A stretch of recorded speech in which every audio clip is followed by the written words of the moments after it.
For any professional required to stay up to date with the scientific literature or having to earn continuing education credits, it is imperative to establish a note-taking system that is simple, repeatable, and sustainable.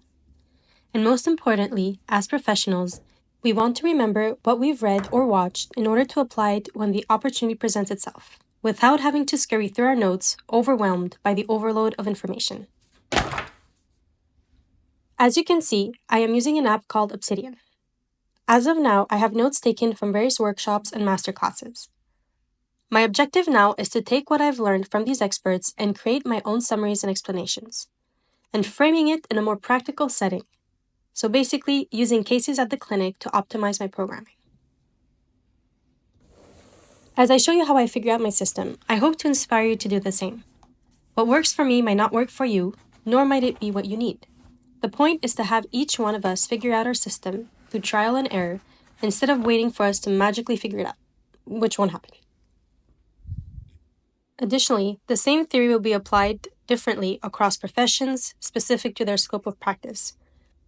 Besides, even within kinesiology, you'll find different specialties like rehab, sports performance, or exercise promotion.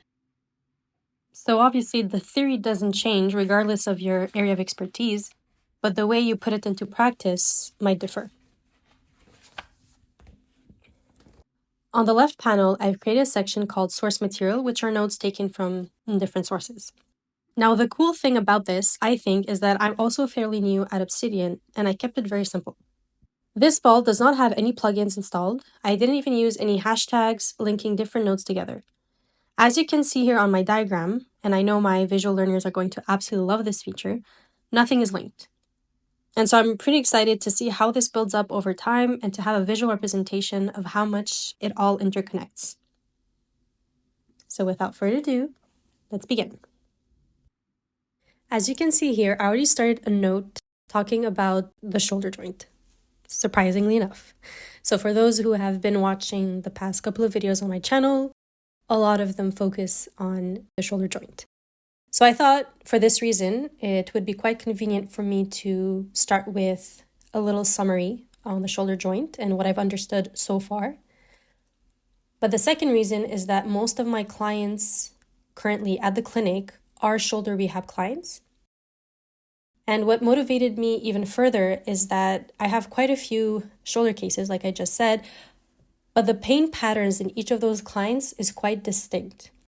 Now, regardless of the differences there, I thought maybe it would be best to start at the common point, which all of them show limited range of motion and arm elevation, so whether it's abduction or anterior flexion, with the presence of pain.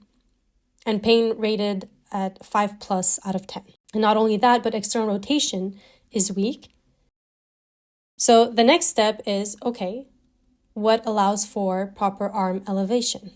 So it starts at the scapula. You need scapular upward rotation, scapular external rotation, and scapular posterior tilting.